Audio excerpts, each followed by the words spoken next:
J'ai ajouté une nouvelle variable que j'ai appelée animaux. Il y a des serpents, des lions, des chiens, des éléphants, des chats, etc. Je vais construire une nouvelle variable qui va séparer ces animaux en deux catégories, les animaux sauvages et les animaux domestiques. Évidemment, les animaux domestiques, c'est le chien et le chat, et les animaux sauvages, le serpent, le lion et l'éléphant. D'accord?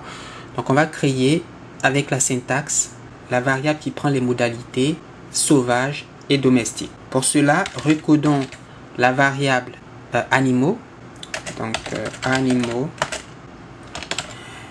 et tout ce qui est serpent, éléphant et lion sera recodé comme sauvage. Donc j'ai serpent, j'ai éléphant et puis j'ai lion, et ces animaux sont sauvages. Et puis j'ai chien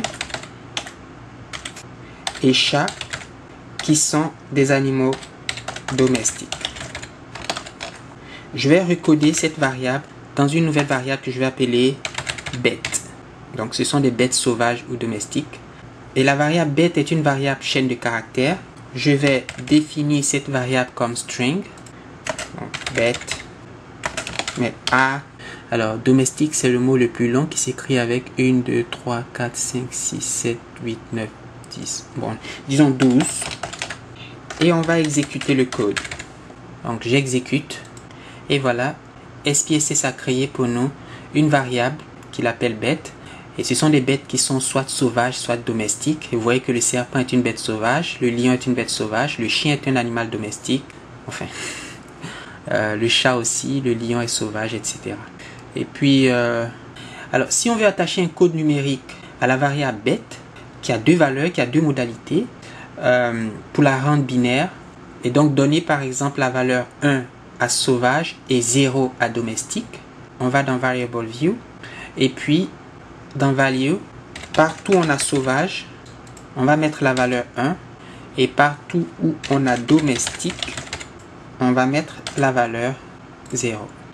Et voilà, les bêtes ont la valeur 1 ou 0 selon qu'elles sont domestiques ou sauvages.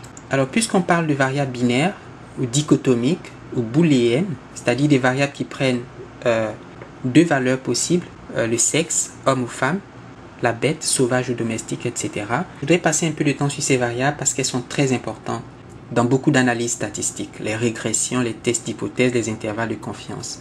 La variable sexe a deux modalités, F et H, et on aimerait de cette variable pouvoir extraire l'information ne portant que pour les femmes ou pour les hommes. Donc une variable binaire ou booléenne qui prend la valeur 1 lorsque l'individu est une femme et la valeur 0 quand c'est un homme. Et on va appeler une telle variable femme, et puis une autre variable qu'on va appeler homme qui prend la valeur 1 quand l'individu est un homme et 0 quand l'individu est une femme. Ok, donc construisons ces deux variables dichotomiques, ces deux variables binaires qu'on appelle encore booléennes. Alors on va le faire avec la syntaxe. Donc je vais recoder la variable sexe comme suit. Partout où je vois la lettre F, je mets le code 1. Et pour tous les autres caractères, donc else, je mets le code 0. Alors, évidemment, ici, le else, il remplace le H, puisque si on n'a pas F, on a H. Donc, else, c'est tout ce qui n'est pas F. Okay?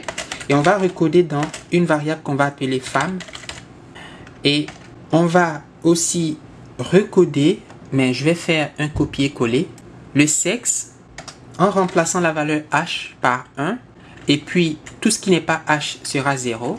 Donc, tout ce qui est F sera 0. Et on va appeler homme la nouvelle variable ainsi construite. Et puis, on va exécuter cette syntaxe. Donc, si j'exécute, pas d'erreur. Et vous voyez que SPSS a créé pour nous deux variables qu'il appelle homme et femme. Je vais enlever les décimales. Donc, SPSS a créé pour nous deux variables qu'il a appelées homme et femme. À partir de la variable sexe, vous voyez que quand vous avez F, pour la femme, vous avez 1 et pour l'homme, vous avez 0. Et au contraire, quand vous avez H pour l'homme, vous avez 0 pour la femme et 1 pour l'homme. Ce sont des variables binaires, ce sont des variables dichotomiques, ce sont des variables booléennes. En anglais, on dit dummy variables. Et c'est très important, comme on va le voir dans la suite, pour de toutes sortes d'analyses statistiques. On pourrait par exemple vouloir ne calculer que les ventes ou les absences pour les femmes ou pour les hommes, ou calculer des intervalles de confiance pour le vrai pourcentage des femmes de notre échantillon, pour le vrai pourcentage des hommes de notre échantillon, faire un diagramme en bâton, calculer des fréquences cumulées, etc. Alors, on l'a fait pour le sexe, on peut le faire pour le trimestre.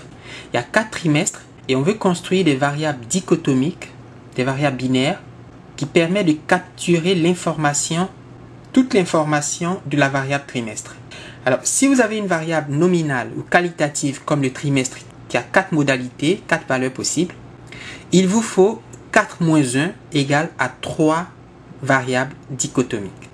Et en général, pour une variable qualitative qui a n modalités, on peut lui associer, on peut lui faire correspondre n-1 variables dichotomiques, n-1 variables binaires. Par exemple, ici, le sexe a 2 modalités, homme-femme. Et je peux capturer toute l'information dans la variable sexe à partir de la variable dichotomique femme. Je n'ai pas besoin de la variable homme. J'ai créé la variable homme pour me faire plaisir, mais je pourrais, connaissant la variable femme, raconter toutes sortes d'histoires par rapport à la variable sexe, et ou bien, connaissant la variable homme, je peux raconter toutes les histoires qui portent sur la variable sexe. Donc, 2 modalités, 2 moins 1 égale à une variable dichotomique, et en général, n modalités, n-1 variables dichotomiques. Créons donc 3 variables dichotomiques, puisqu'il y a 4 modalités pour la variable trimestre, il y a 4 trimestres. 3 variables dichotomiques qu'on va appeler trim1, trim2, trim3, associées à la variable qualitative nominale trimestre. Ok? Alors, syntaxe. Alors, je vais faire un copier-coller et modifier le code. Donc, je vais recoder la variable trimestre comme suit. Le trimestre 1 va prendre la valeur 1 et tous les autres trimestres, 2, 3 et 4, prendront la valeur 0. Donc, je mets else égale 0 et je vais appeler trim1, la variable dichotomique ainsi construite. Et puis, je vais créer les 2 autres variables dichotomiques, trim2 et trim3. Si je vois 2, je mets la valeur 1, sinon, je mets la valeur 0 et j'appelle trim2, la variable dichotomique, la variable binaire que je vais obtenir. Et puis, si je vois 3, je mets 1. Sinon, je mets 0 et j'appelle trim3 cette variable. Je n'ai pas besoin de construire une variable pour le trimestre 4 parce que, comme je l'ai dit, avec n modalités d'une variable qualitative, on peut construire n-1 variable binaire qui capture toute l'information dans cette variable qualitative. En donnant à trim1, trim2, trim3 la valeur 0, donc si toutes ces variables dichotomiques prennent la valeur 0, ça veut dire que je n'ai aucun de ces trimestres. Et puisqu'il y a 4 trimestres, si ce n'est pas le trimestre 1, que ce n'est pas le trimestre 2, que ce n'est pas le trimestre 3, c'est forcément le trimestre 4. Donc, une 4e variable booléenne pour le trimestre 4 est redondant. Il suffit de donner la valeur 0 aux 3 premières variables binaires. Ok? On va exécuter ce code. Donc, j'exécute. SPSS a donc créé pour nous 3 variables dichotomiques qui globalement définissent la variable trimestre. Alors, je vais supprimer ces variables pour me faire un peu d'espace. Et si vous regardez la variable trimestre, la première ligne a la valeur 4. Donc, c'est le 4e trimestre. Regardez, vous avez 0 pour le premier trimestre, 0 pour le deuxième et 0 pour le 3e trimestre. Ce qui est tout à fait logique puisque si on n'a aucun de ces 3 trimestres, si on n'a pas le trimestre 1 et qu'on n'a pas le trimestre 2 et qu'on n'a pas le trimestre 3, on a forcément le trimestre 4. Si vous prenez le 2e trimestre, ce n'est pas le premier trimestre, c'est le 2e trimestre, donc on a 1, et ce n'est pas le 3e trimestre. Si vous prenez le premier trimestre, alors trim 1 prend la valeur 1, alors que trim 2 et 3 prennent la valeur 0. Si vous prenez ici le 4e trimestre, vous avez 0, 0 et 0, évidemment. Et puis ici on a 3, donc on a 0, 0 et 1. Alors, si on revient à la syntaxe, vous voyez ce que j'ai fait? J'ai écrit recode trimestre 1 égale à 1, else égale à 0. Ça veut dire 2, 3 et 4 prennent la valeur 0. Alors, Cette façon de faire est tout à fait acceptable si notre fichier ne comporte pas des valeurs manquantes ou ambiguës. Parce que si vous avez par exemple ici, supposons qu'au lieu de 1, j'enlève et puis que je mette rien. Donc je mets un espace vide. J'ai perdu la valeur. Ici aussi j'ai perdu la valeur. Au lieu de 2, j'ai rien. Avec ce code, vous êtes en train de demander à SPSS de remplacer même les valeurs manquantes par des zéros. Ce qui n'est pas très intéressant. Donc on aimerait pouvoir traiter le cas des valeurs manquantes ou des valeurs ambiguës, enfin toute autre valeur qui ne correspond pas exactement à la valeur d'un trimestre. Je vais supprimer ces trois variables et puis faire le recodage en tenant compte du fait que je pourrais avoir des valeurs manquantes, comme c'est le cas pour la 4e ligne et pour la 11e ligne. Okay? Donc, qu'est-ce qu'on va dire? Ben, je vais écrire recode trimestre 1, 1 égale à 1. Donc, si je vois 1 dans trimestre, je mets la valeur 1. Sinon, je ne vais pas écrire else. Je vais écrire 2, 3 et 4 vont prendre la valeur 0. Et puis, tout ce qui n'est pas 2, 3, 4 et 1, par exemple, si j'ai des valeurs manquantes, alors je peux écrire copy, ou bien je peux écrire sysmith. Et ça, c'est une prise en charge du système. Je laisse SPSS s'occuper de toutes les valeurs qui ne sont pas 1, 2, 3 et 4. Et par exemple, s'il voit un espace vide, comme c'est le cas ici, une valeur manquante, il va recopier cette valeur. Je vais faire un copy-paste. Copy-paste. Copy-paste. Je vais modifier. Je change 2 en 1 et 1, 3, 4 en 0. Et puis, les valeurs manquantes, c'est sysmith. Et puis, je vais changer 3 en 1. Et puis, 1, 2 et 4 prennent la valeur 0. Et puis, else sysmith ou encore else equals copy. Puis, j'exécute. On va dans essai. Vous voyez que les valeurs manquantes ont été ajoutées par SPSS sans problème. Alors que si on avait choisi else equals 0, il aurait changé, il aurait mis 0 à la place des valeurs manquantes, ce qui n'est pas tout à fait correct. Donc on a à nouveau nos variables dichotomiques. Et on peut vérifier qu'elles correspondent exactement à ce à quoi on s'attend pour. Une autre chose intéressante avec la syntaxe, supposons qu'on veuille, enlevons tout ça, supposons qu'on veuille recoder conjointement, simultanément, plusieurs variables avec les mêmes codes. Et par exemple, je vais créer trois variables fictives que je vais appeler Q1, Q2, Q3. Je mets ici Q1, c'est la réponse à une question. Et puis, une deuxième question Q2 qu'on a posée à des participants. Et puis, une troisième question. Les valeurs de ces variables sont les réponses à ces questions sur une échelle de Likert. On a demandé aux gens, sur une échelle de 1 à 10, répondez à la question Q1, par exemple, aimez-vous le chocolat? Première question. Si vous aimez le chocolat, vous allez donner une réponse qui est très proche de 10. Et puis, si vous n'aimez pas le chocolat, vous allez donner une réponse qui est proche de 1.